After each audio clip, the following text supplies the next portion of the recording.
Hey, happy healthy new year 2021, everybody. This is Dr. Bill Jensen. Welcome back to another episode of the Evolve Wellness Experience. If you're like me and you were eating a little bit more than you should have been and drinking a little bit more than you should have been and you gained a little extra pounds like I have, so we're getting nasty, getting back into those workouts again, eating right, tuning things up. So today we got an awesome guest today. He's my personal trainer for the last couple years, and he's going to be talking about diet and exercise tips for you so that you can tune up and look great for the beach in this coming summer season coming up. So enjoy.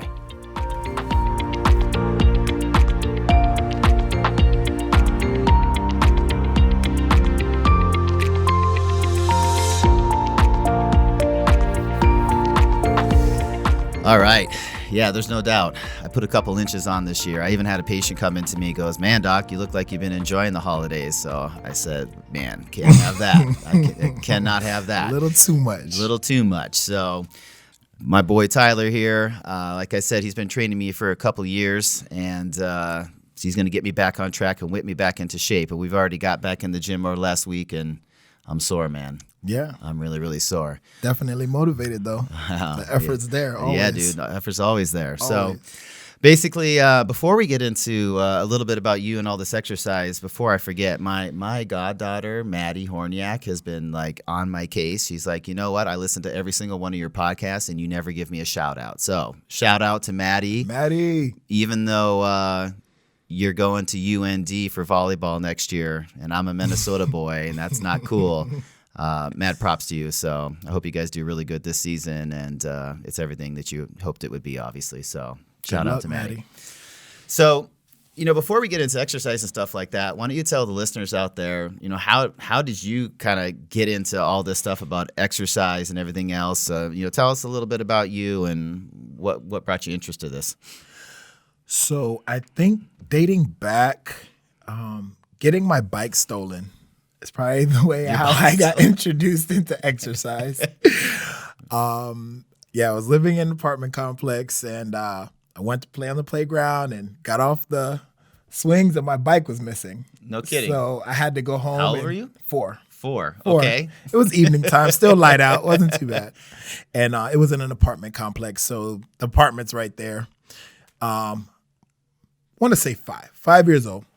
And I went home and had to face my dad and tell him, the new bike you got me is gone. And I just had to walk home. So he's like, well, we're going to go back to the park and find that Mickey Mouse bike I just bought you for Christmas. You were on a Mickey Mouse bike? Yeah, I was on a Mickey Mouse bike. It had the little square on the rims with Mickey spinning around in there. Yeah, it was like green and blue. It was cool, man. I'm never going to forget this. Don't try to play me. I do my little pop wheelies and catwalk the bike. But so in my apartment complex, Casey Chung Taekwondo had started doing classes there. So it was an offer, hey, you can come for a week for free, come to the clubhouse, and we will teach you martial arts. So my dad was like, what better time than to get my kid into something that's going to help him defend himself for the next person that comes and tries to take his stuff. So we actually got there, and I loved it. It was fun. It was something different. Learning martial arts is cool. And my dad, when I went home and talked to him about it, he said, all right, well, here's the agreement. If you start this, you got to finish this. And that means you're going to go from white belt all the way to black belt. So before you say you want to do this, are you ready for that commitment to go all the way? Oh, yeah, Dad, of course. Of course, yes. Of course. I'm a finisher. Right. That's you start something, you got to finish, right? Everyone does. So that is actually where it started. And after that, I just kind of kept rolling with it. About a year in, I was progressing pretty quickly. My mom's job relocated us to Texas. So we moved out to Texas. I kept continuing with Taekwondo. I ended up getting to my black belt and went to the Junior Olympics 5 times, representing the state of Texas. Yeah, gold in 2. No, gold in 3 and silver in 2 at a young age. And my dad actually ended up opening up 2 martial arts schools in Texas. And I was the teacher for all the students. So everyone that came into that door, I taught them from white belt to black belt. I have about 5 black belts under me that I taught and got there. And that's really where it all started. And the crazy part is that I'm a very passive, quiet, not aggressive person, but I was just really good at it. Yeah. Really good, coachable, gave effort, and my dad kind of gave me no options. So that's where it started, where I honed in more on exercising, and the science behind it was in college, actually. In high school, I transitioned to playing football. I didn't have a lot of experience, but I had a lot of martial art background. So I had good awareness of my body. I was coachable. Somebody could say, hey, do this, and I would do it. And I would do it with 100% effort. I ended up earning a scholarship to junior college in Kansas. Went out there for a year. Team wasn't that good, but it allowed me some exposure to the world of college, sports, different training programs. And that is when I really became interested in the strength and conditioning side of just exercise in general. You know, how does strength and conditioning complement what you're doing to make you better at the sport or at, your functional activity, daily activity? And that's why I really said, okay, well, I want to dig deeper into this. And then I got into exercise science and wanted my major to be in kinesiology. And when I really... Kinesiology being the study of movement. The study of movement, yes. Simple, but so important, because we all have to move every day. Vital. Vital. So I was in junior college for a year. I transferred to South Alabama in Mobile. And there they had a awesome strength and conditioning program. I mean, in 5 weeks there, I was busting through strength plateaus that I never even realized I had. A lot more awareness to mobility, flexibility, power output, how to eat better, determining, on your energy expenditure, different things like that. And just how the body was responding to this program was just amazing. And I was like, wow, it's so much deeper than just pick this weight up, move it around, and be a lunk in the weight room. You want to be the strongest guy. It's so much deeper than that for male and female. I mean, the female athlete's phenomenal. It's a lot stronger than some of the guys, pound for pound, and it's pretty. No doubt about it. Yeah. It's definitely exciting to see how science correlates into exercise. So that is really how I gained my interest in it. Even though I've been a lifelong athlete, it wasn't until early 20s that I really got involved into how can I use this and how can I bring it to other people to help them become the best version of themselves. Yeah, so to give you a background, so we met CrossFitting together actually. Yes. I'd see him and you were doing a little bit of personal training at that time, with your group over there, and I was just involved in the CrossFit stuff, and for me exercise, I went everywhere. As a young kid, I was that guy trying to see how much can you bench, how much can you squat, and then that parlayed, in my early 20s into like powerlifting, and in Minnesota at that time as a 22-year-old, 181-pound junior, I set the state record for bench press at 360 pounds, but, at the end of the day, being as big as possible, that translated, basically when I was in Cairo school and stuff like that to like, again, being more functional. I didn't want to be so big I couldn't button the collar on my neck, but I still wanted to be functional, flexible, be in really, really good shape and be more lean at that point. And so CrossFit really brought that to me because you weren't sitting there busting out 3 sets of 8 reps at a bench and then 3 sets of 8 reps on a fly and then 3 sets, a tricep push down.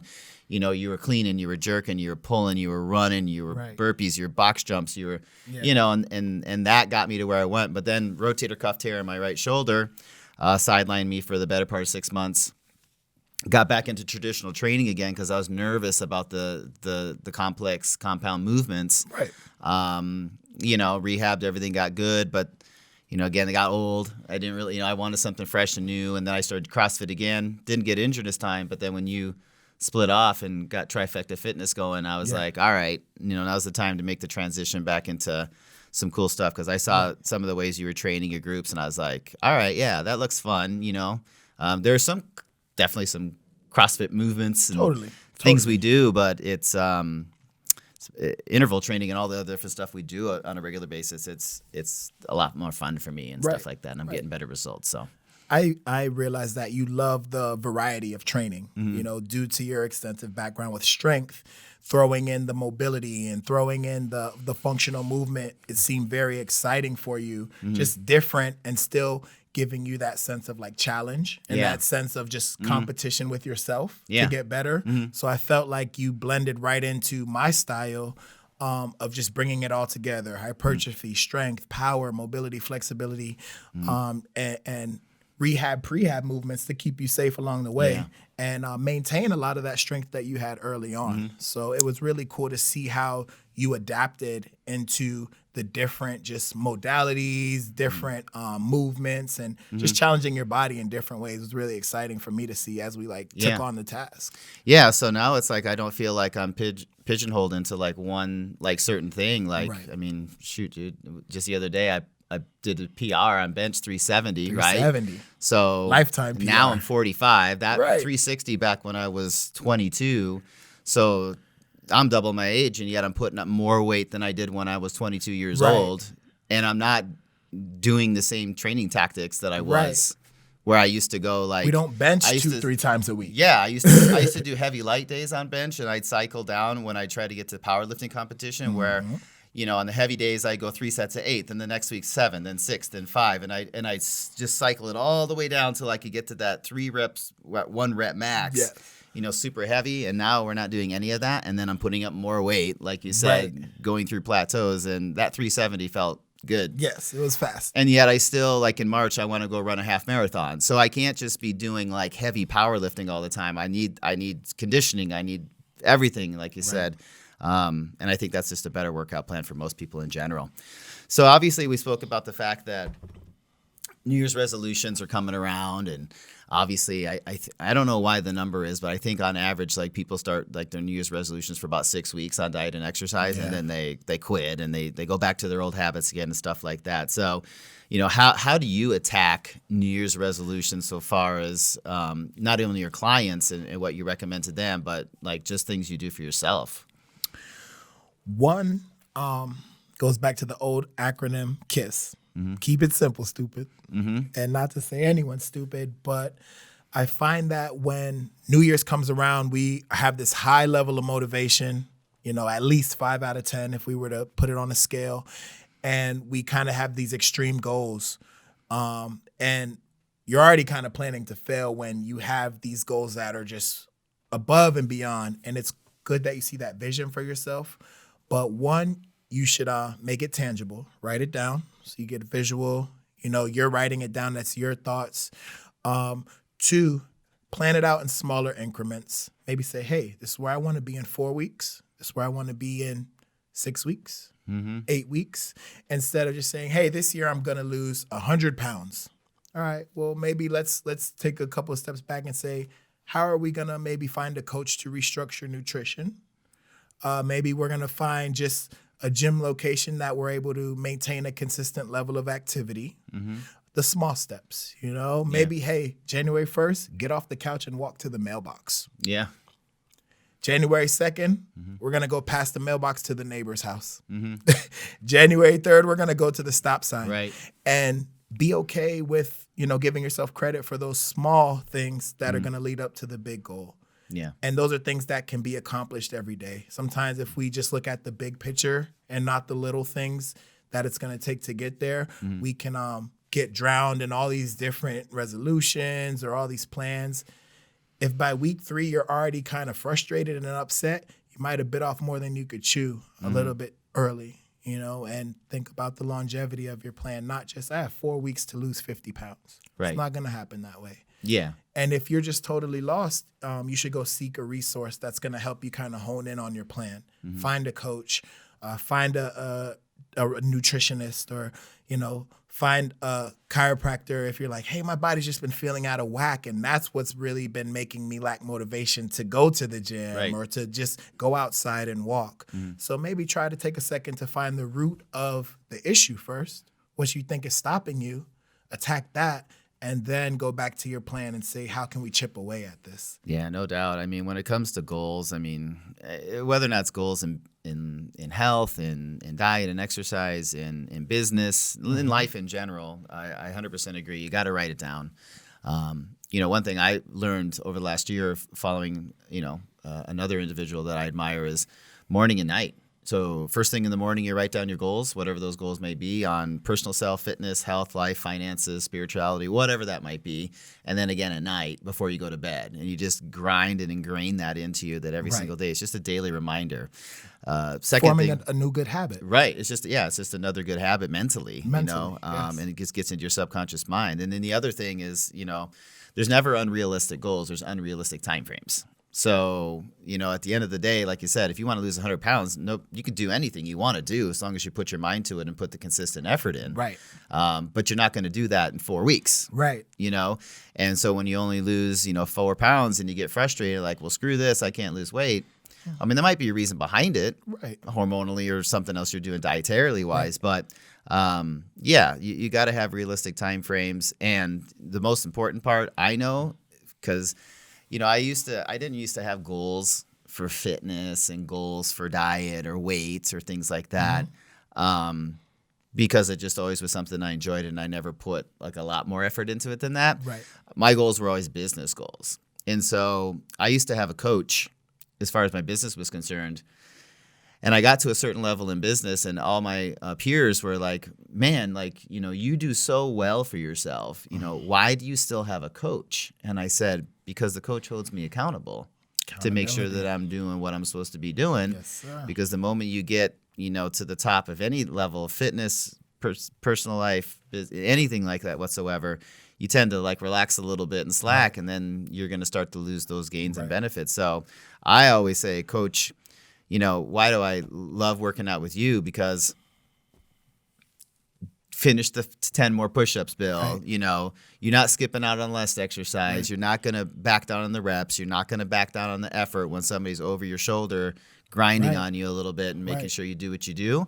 And so I think getting a coach personally for fitness and health and diet and exercise is crucial, And so I fulfill that role with a lot of the patients that come in just on their health goals and stuff like that, and diet and accountability and stuff. But I mean, it's awesome that you're on my ass, and it's making me do it.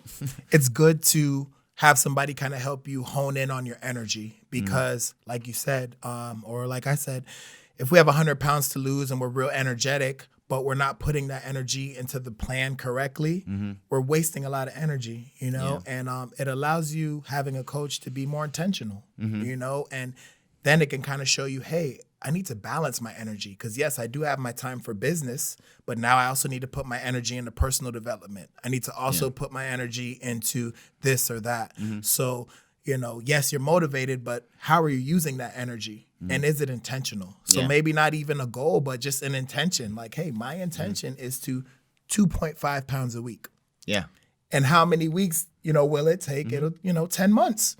Yeah. We could still hit that 100-pound goal, and it's okay because now you have a longer timeline, and you know that this is an intention I can put consistent energy into, right? Because if we don't want to put energy into something that, like you said, you'll fall by the wayside, or you get to that top level where you're satisfied, and then the energy goes down. But having that coach or that accountability to say, all right, we're 5 months in. Remember our 10-month goal, right? Yeah. We're halfway. We might have fell off a little bit, but hey, maybe if we push it a little and go for 3 pounds now, we could still meet this goal. We just have to adapt and readjust. Yeah. So it's good to bounce ideals off someone. I bounce my ideals off you, you bounce them off me, and we're like, all right, let's get after it. Yeah.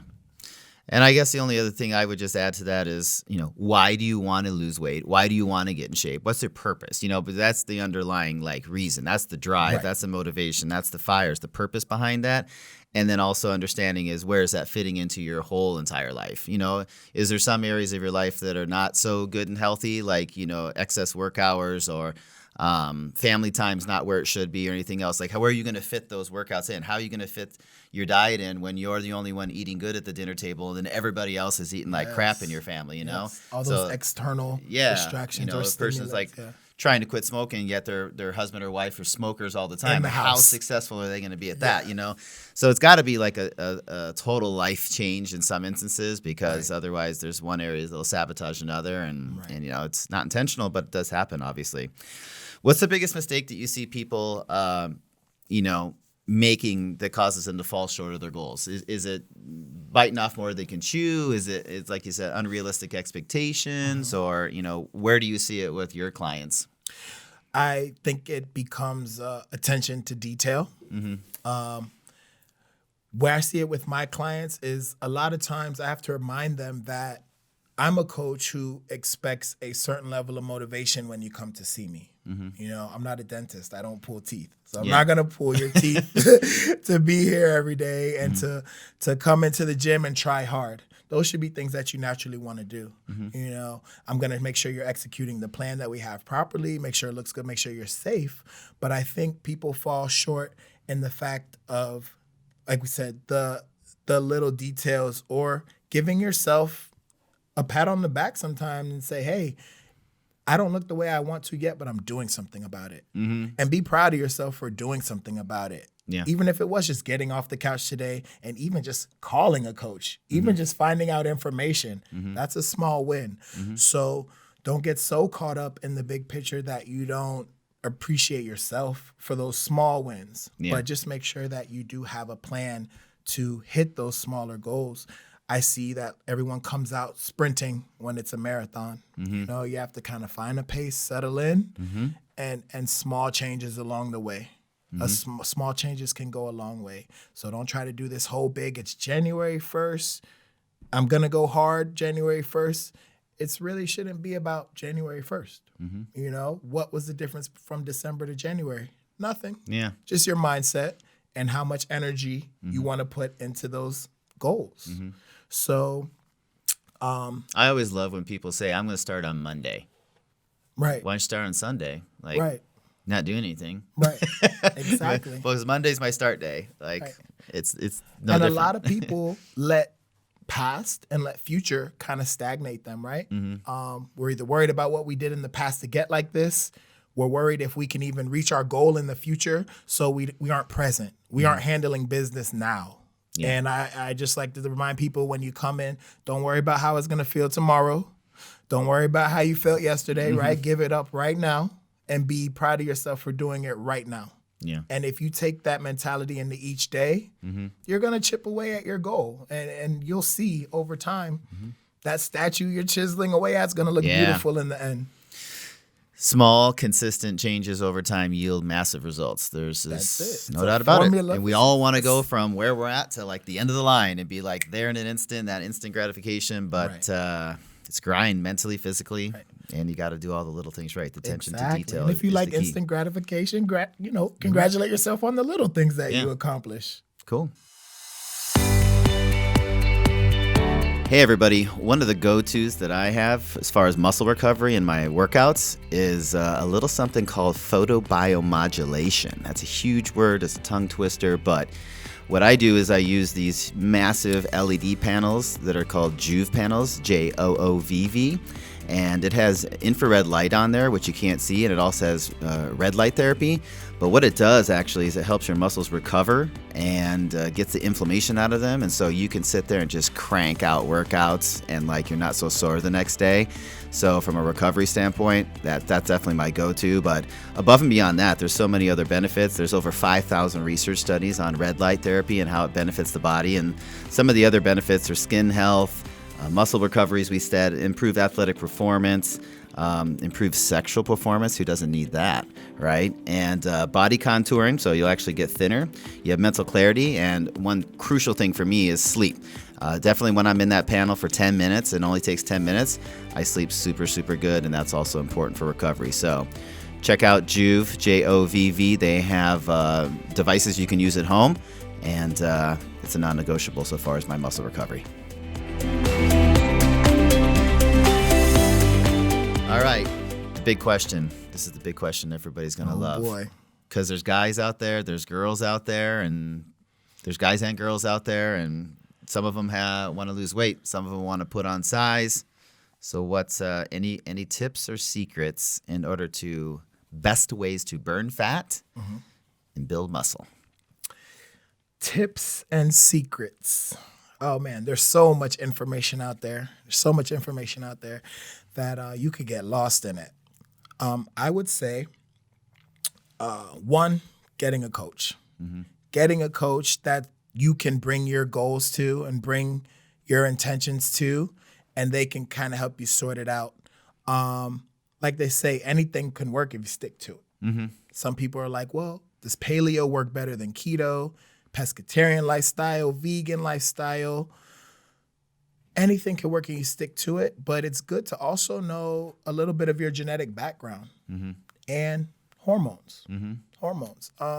If you have some hormones that aren't working properly and you're constantly crushing cardio, trying to lean out and putting yourself in a calorie deficit, but the hormones are already out of whack, you were kind of already fighting against yourself to begin with. Yeah. Where cardio and eating clean could have worked perfectly if the body was balanced. So kind of just getting a self-assessment, whether it's blood work, finding a coach. So we're working internal and external, right? Yeah. Internal, knowing what's going on in your body. External, finding a coach, because there's so many different ways to go about it.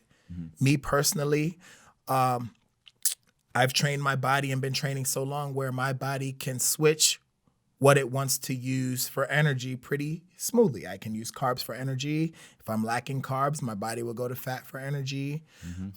I do a lot of protein. If I don't have protein, amino acids to help preserve muscle. My formula would be eat enough to satisfy your muscle, have enough fats to satisfy organ health, skin health, brain health, enough carbs for just enough energy for the output that you're requiring of yourself. And then just try to find the balance from there with a coach. Again, it comes down to balance. Yeah. And some people's body, like keto for me, is not the best. I have history in my family of high bad cholesterol. Yeah, so you don't want to be eating a lot of fat So like we that. don't want a lot of fat. Even if it's good, too much of a good thing can be bad. Yeah. So me doing keto is kind of counterproductive, where for me, paleo works and carb cycling, because paleo is like, oh, don't do carbs.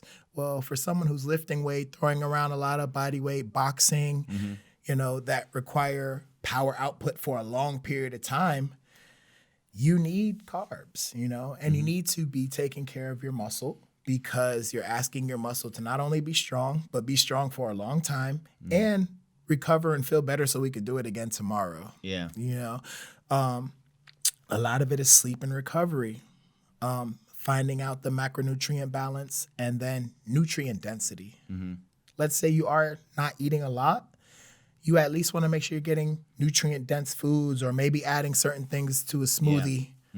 Foods that are nutrient dense. Can't really say superfood because there's not one thing that's better than another. Yeah, there's so many. Right? But we want to balance. And if we are in a calorie deficit because we're trying to shrink a little bit, we still need to make sure we're getting nutrients for overall health.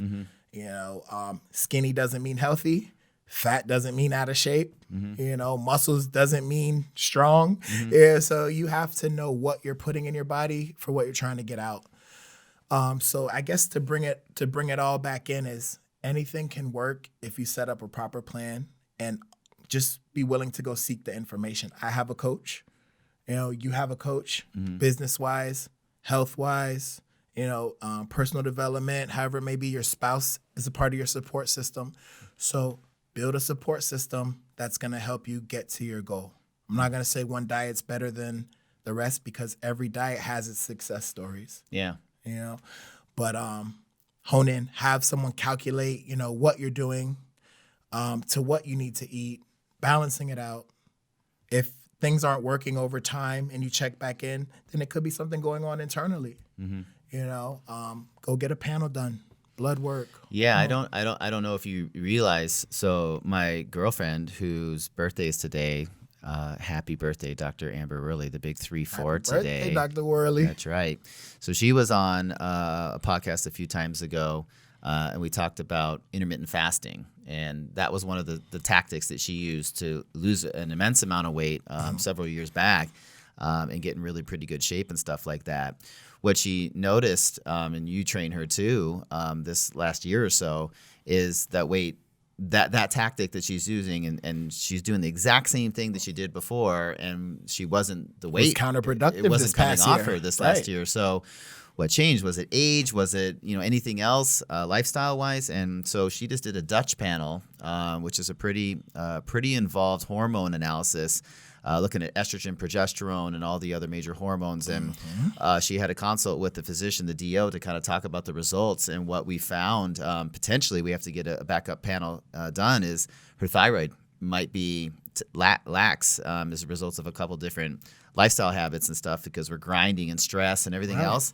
And so her thyroid might be a little low, and the reason that is potentially is iodine. She never consumes any foods that would have iodine in it. Yeah. Never puts salt on anything which Right. would have iodine, and so she might be lacking iodine, which is causing her hypothyroid, which is slowing down metabolism, and she can't take the fat off as a result of that. So it'll be interesting to see when the iodine panel comes back to see if that's the case. Very simple fix, but she might be iodine deficient. And so, and piggybacking off that, I agree. There's no really right diet, Right. And I think a genetic analysis, there's a company called DNA Fit, which is pretty cool. They'll actually do a genetic analysis of you, and they'll actually tell you kind of from a macronutrient standpoint, like what the best way to eat. So you go low carb, high carb, moderate fat, not fat. Right. Balance across the board. Yeah. So I think from a dietary standpoint, that's probably the best way to go, is just kind of see genetically.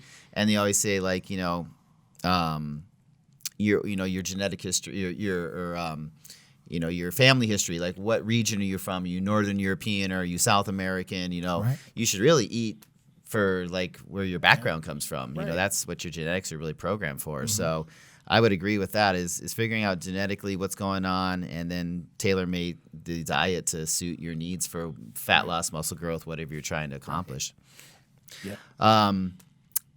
So like you said, no particular diet plan. There's really one better than the other. It's got to be custom made for you. Keto doesn't work for me either. Right. I need carbs, and actually I burn fat better when I'm eating carbs. Right. So that kind of counterintuitive, as a lot of people would probably think about it. But if someone wants to get started on a fitness routine, what would you recommend? Obviously the listeners out there right now, some maybe never exercise, want to get in, or are beginners, some intermediate, some people are probably advanced. You recommend, like you say, getting a trainer. Would they do group? Do you think it's more important that they maybe do one-on-one coaching in the beginning, and then maybe progress to a group where they're not as much supervision, like, to be safe, Right. and what do you think's best for them? For a newcomer into fitness in general, definitely personal training, a one-on-one setting with your trainer. That way they can do an assessment. And if, let's say, I used to be an athlete, I just haven't worked out in 10 years, you should still do an assessment, because mentally you probably still have that competitive drive. Yeah. But the body is definitely, there. it's been 10 years. Things are dormant. The mind's saying yes, and the body will say right, no. Right. So it sometimes take a trainer to kind of wheel you back in, like, hey, I don't want you jumping into group just yet, because I'm going to push you. I'm going to challenge you. And there's going to be 2 or 3 seconds where my eyes are on the person next to you. And I want to make sure nothing, falls between the cracks to take away from your safety, things like that. So definitely getting an assessment for yourself personally, and then letting the trainer recommend if you should, maybe do a group setting. It's great for motivation. You have other people there just, grinding alongside you. Or, hey, we need to do one-on-one for a month, and then at the month we'll reassess, and then maybe put you into group after the month of just some prerequisites. Yeah. Prerequisites for sure. Make sure you meet prerequisites, and make sure your trainer kind of sets a standard for some prerequisites when it comes to movement, and making sure you're eating enough. Yep. And that all ties back into burning fat and building muscle. I like to use this method. It's like peripheral heart action, where we change exercises from upper to lower body in a fashion that creates us to keep the heart rate in a fat burning zone. If you're eating enough to properly fuel your body, and putting your body in that fat burn zone, ultimately over time you will see, the scale won't really say it, but your body composition changing. Sure. Right? Muscle weighs more than fat. You're like, my pants are looser, but the scale hasn't moved a pound. Well, guess what? Simultaneously, you are teaching your body how to burn fat and you are building muscle. Yeah. So, rest times, intensities, things like that can also change which zone your heart's in. But if you're using resistance training as a means of toning, sculpting, getting stronger, it all kind of hones in together. And I think the best way to say would be the balance. Know your body, balance out the diet, exert yourself through good activity, get recovery and sleep, have a way to decompress, and just continuously repeat that cycle. And, have someone to check in and keep you accountable. Yeah. Ultimately, you will end up getting the body that you want, and then you can always change your calorie intake or how you're balancing out fats, protein, carbs, fiber. And, then, we'll get into the smaller details, timing, supplementation, stress levels, things like that. Yeah, most everybody can make massive, nice shifts in their body just with putting in good habits and time, right? Right. But for some that want to get to the elite level, right? That extra, last 10%, that extra 2% of body fat off you, so you're down to 8%. Like all that stuff. Then you really got to fine tune and really look at the little tiny details, right? Because that's where it separates the next 1% from the rest of everybody. Right. And what I really do like about your classes is, like we said, I mean, constant change. Like, never know what I'm going into. Right. I'll do like groups, Monday, Wednesday, Friday. Then we'll do a little one-on-one personal training where I'm doing more heavy lifting, heavy movements. But then again, on a Thursday, we'll do like mobility. So I'll do some cardio. Right. I took a nice 30-minute jog down the road today, just to get the blood going and get the heart pumping, and work some cardio out a little bit. But I know tomorrow when I go in, I'll be with a group, and it'll be 40 to 60 minutes of just dynamic cardio, heart rate at like 150 beats a minute for that entire time, and I'll be pouring sweat, and I can't lift my arms when I walk out. So. Right. We have those dog days. We have those good. recovery days. We have those strength days. I feel like we've found a pretty good balance for how your body responds throughout the week to training. And you've maintained strength. You've leaned out. Your cardio's phenomenal. I mean, to even want to do a half marathon, that, hey, you can meet that challenge, even with still being able to bench 370. Not too many people can say that, bro. Yeah. No, that's what we want. So, and plus my job is real functional. People say, like, you work out every single morning at 6 a.m. Why? And I said, because the times that I haven't, I've hurt myself adjusting people, or I started to develop an issue, and then it took like 6 weeks to go away. So I just constantly stay fit. And a lot of chiropractors go on disability. Like, a lot of people don't know that. It's one of the highest disability professions in the world, with wrists and shoulders and backs and all that stuff. All day to help I'm 45 and been treating 6 days a week for 20 years, and have never had to miss work as a result of an injury. So, and working out is the reason behind it. So, one thing that I was always questioning is, like, how often should I work out? Some people say I work out every day, and then, lift weights, cardio, this, that, just, constant movement and stuff. But then there has to be that balance of recovery. And I notice, obviously, as I've gotten older, I need more recovery. That's why we started working those mobility days in, because I was just like, I'm wrecked. So wrecked. I was like, I felt like I've been in a car accident like every week, So what's the ideal frequency really to train in general? So different strokes for different folks. Where you have an athlete who's training for a certain task, they might end up doing 2 to 3 sessions a day, 6 days a week. Different emphasis. Crazy. One might be speed and conditioning. The next one could be skill work. The third session could be stretching, mobility. In the morning, power training. Midday, you're sparring. In the evening, you are more conditioning. And you build the schedule around that and how your body responds. But for the general pop, 3 to 4 days. With a good balance, upper, lower, core should be integrated through that, making sure you have a good foundation of stability. But 3 to 4 days, I feel like, can be optimal, especially if you're balancing out your eating. It gives enough time for recovery. Yeah. And that will, as you build a better threshold, yes, you could add in day 5 and day 6, but realistically, the intensities will change. So yeah, you could work out 7 days a week. Are we counting stretching as a workout? You know, are we counting, you know, your light walk on the beach as a workout? Then you might be able to work out 7 times a week. Yeah. But I would say like hard training, breaking the body down, tearing those muscles down, breaking the immune system down 3 to 4 times. Yeah. Optimal. That's to probably allow really recovery. good. Yeah. You know, even like you said, like a walk. I mean, it's active recovery. I mean, you know, I get out on Sunday sometimes. Those are days I never move a weight. But what I do is I throw on my weighted vest, you know, 25 pounds in my weighted vest, and I go for about a 3-mile walk, you know, through my neighborhood, you know, get a good sweat going, but it's not taxing. Right. And it's a just, low stim day. It's just, very low stimulus. Yeah. But still a stimulus. Yeah. Nonetheless, burning calories and doing something active and getting some sun outside. So, you know, that's really been a good routine for me on Sunday. So, yeah, but sometimes people just grind and break their body down too much and don't recover, and that leads to injury, and that leads to counterproductive measures as well, for sure. Supplement-wise, God, I take so many supplements, dude. You should see. One of these days, I'll have to post it on our site. Like, I have, like...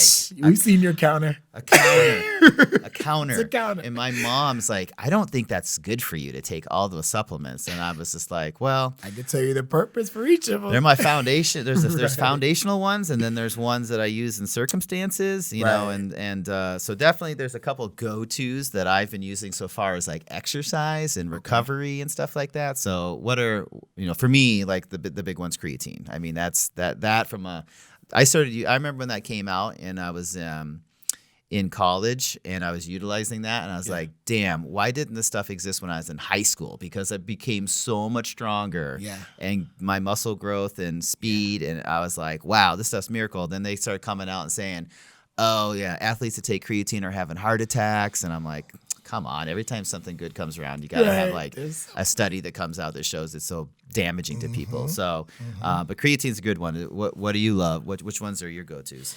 Me, I love essential amino acids. Oh yeah. I love not branched chain amino acids. Not branched chain, right? Because those are garbage Kool-Aid.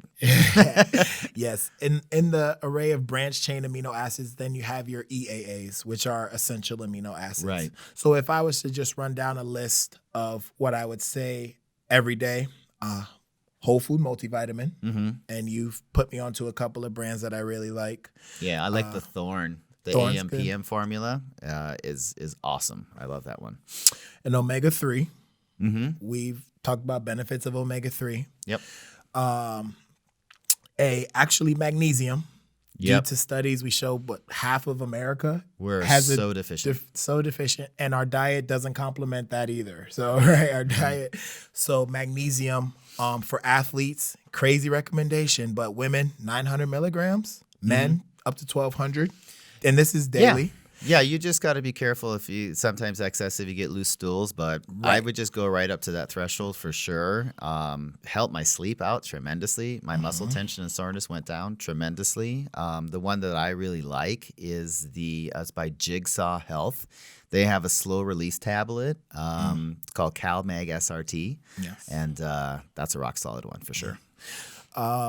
Protein. If you're not getting enough from food, or maybe you're just a light eater, there's different proteins for different purposes. You have heavier proteins that can act as a meal replacement. You have your whey isolates for like rapid absorption for like after a workout, or maybe before if you need a little muscle energy. Then you have like casein for overnight, so you don't go into catabolism while your body's recovering and absorbing all the food from dinner to have prepared for your body for the next day. So that, and for immune health, I love elderberry. I love keeping elderberry involved. I love oil of oregano. If you guys, it's a very good antiviral, natural. If you start getting the sniffles, sore throat, a couple drops of that under your tongue for 20 seconds, and you keep it moving. So, and the elderberry is phenomenal. I have the actual elderberry like syrup they get from the elderberries, and and that's good. Like a teaspoon of that, like morning and night, if you start to have like a sniffle coming on. And I believe studies show that it reduces the cold by like knocks it out in like 2 days, like done. Yes. Zinc is huge. Zinc.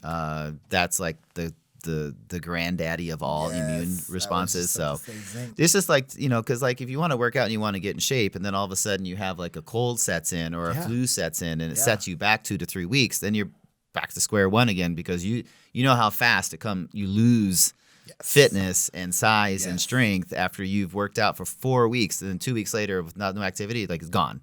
Like totally. And then you're gonna quit, and then you're gonna go back to your ways. And so immunity is huge. So to piggyback off the zinc, it's crazy because as we work out and we put our body through these stressful environments, the immune system's breaking down as well, like you said. And I was actually having I have eczema, and I sweat a lot. So I sweat out a lot of minerals, and I was actually lacking zinc. And my eczema was flaring up, and I just couldn't understand it. And it definitely seemed like it was stress induced because I wasn't doing anything different. Sure. The sun would irritate me, not sleeping. Started taking my zinc again, 40 milligrams, about 40 milligrams for men, maybe 30 for women. And that's like top end, and went away. Skin looked healthy again. Eczema went right away. So it's just crazy how, like you said, the immune response, how your body, will go through these different changes. And it was just a matter of I was lacking zinc. I would cramp a lot because I sweat a lot. So the magnesium, no more cramping, no more involuntary muscle spasms. And no one likes to wake up to a Charlie horse in their hamstring middle of the night. Oh boy. Right? So that'll fire you up out of bed in a hurry. That's the worst. If you want to get a workout, go ahead and cramp up in the middle of the night. It's sore the next day. It's like you pulled your muscle. It's like sore. It's like muscle damage. So whole food multivitamin, omega, the essential amino acids, zinc, magnesium, obviously drinking a good amount of water, at least your muscle weight in ounces, preferably your body weight in ounces. Living in hotter states like Florida, you're constantly dehydrating. And that would be the foundation. And there's different things that can veer off from there depending on your genetic makeup or how other things that are stressing your body you might need. Then you come in with your glutamines and and then you have nutrient dense drinks like your Organifi reds and your Organifi greens and your gold for inflammation response. So awesome. There's a lot of different ways to complement your base foundation of supplementation. One little known one that I'll add at the end there, colostrum. So colostrum you can derive from like goat milk or other sources like that. And it's nature's like awesome immunoglobulin. Like basically it's in mother's milk. So it's what provides immune response into the babies or the infants or the tiny animals as they're developing and growing. One thing that people don't know, so immunity-wise, it's amazing. But the other little known thing is it has a lot of IGF-1 growth factor in it. So if you want to put some size on and some muscle mass on, you take colostrum. I think you cycle it on 10-week cycles. Solid, really good for recovery, really good for muscle growth. So colostrum is another go-to that I've used as of late. One more I wanted to add. Yeah, go, dude. And that you gave to me as well, D3, K2. Oh, yeah. Right? Gotta have it. And we're so deficient. So, and then that's where the magnesium also comes in as well. Because if you have a magnesium deficiency, your body won't be using that D3 like it needs to. Yeah. So making sure, magnesium to complement the other things as well. What was interesting is that I did a DNA analysis and I found out that genetically I can't convert vitamin D into the usable form. Wow. So not well anyway. So if I go out in the sun and my body produces vitamin D, it doesn't convert it into the usable form. So I have to actually take a lot more vitamin D in order to get my levels to somebody maybe like you that go out in the sun and produce vitamin D or eat things rich in vitamin D and it does you well. So I have to really ramp up. I found that out through that genetic program. And that's awesome that you went to look for that resource to do that because you would have never known otherwise. And the nice thing about a genetic analysis, just ending on that would be you only have to do it one time. I mean, it's not like an annual thing you got to do every year. That's your genetic makeup. It is what it is. And, epigenetically, you can change things through lifestyle habits as far as how they express yourselves, but your tendencies and your weaknesses and stuff. So that's crucial.